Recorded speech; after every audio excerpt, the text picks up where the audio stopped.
K V Sreedharan വിവരങ്ങളുമായിട്ടുണ്ട്. ശ്രീധരൻ, ഈ 10,000 പേർ പങ്കെടുക്കേണ്ടിടത്ത് 1,00,000 പേർ പങ്കെടുത്തു എന്നുള്ളതാണോ ഇപ്പോൾ ലഭ്യമാകുന്ന വിവരം?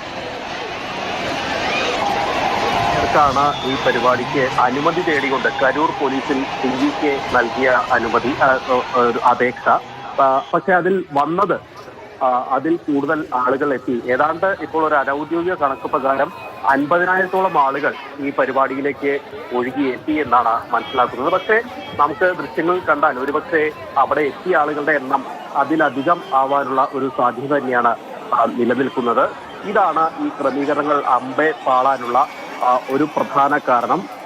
ഈ പോലീസ് പറയുന്നത് ഞങ്ങൾ ഇത്ര 10,000 പേർ വരുമെന്ന് പറഞ്ഞു, അതിനുള്ള സുരക്ഷ നൽകിയെന്നാണ് പോലീസ് വൃത്തങ്ങൾ നൽകുന്നത് വിവരം. അതായത് പോലീസിന്റെ ഭാഗത്തുനിന്ന് യാതൊരു വിധത്തിലുള്ള ഒരു വീഴ്ചയും ഉണ്ടായിട്ടില്ല എന്ന് പോലീസ് വ്യക്തമാക്കുന്നു. നിലവിൽ സംഘാടകർക്കെതിരെ കേസെടുത്തിട്ടുണ്ട്.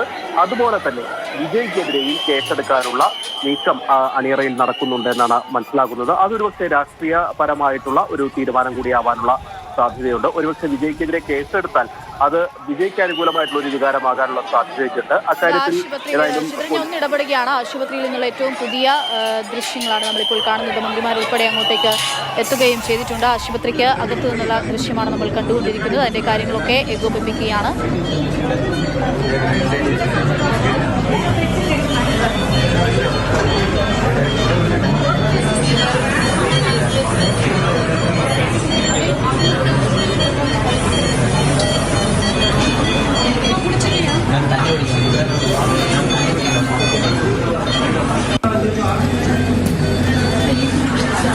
മന്ത്രിമാരൊക്കെയും അങ്ങോട്ടേക്ക് അടുത്തുള്ളവരൊക്കെ എത്തി തുടങ്ങിയിട്ടുണ്ട്. മുഖ്യമന്ത്രി നാളെ രാവിലെ ആയിരിക്കും എത്തുക എന്നുള്ള വിവരവും ലഭ്യമാകുന്നുണ്ട്.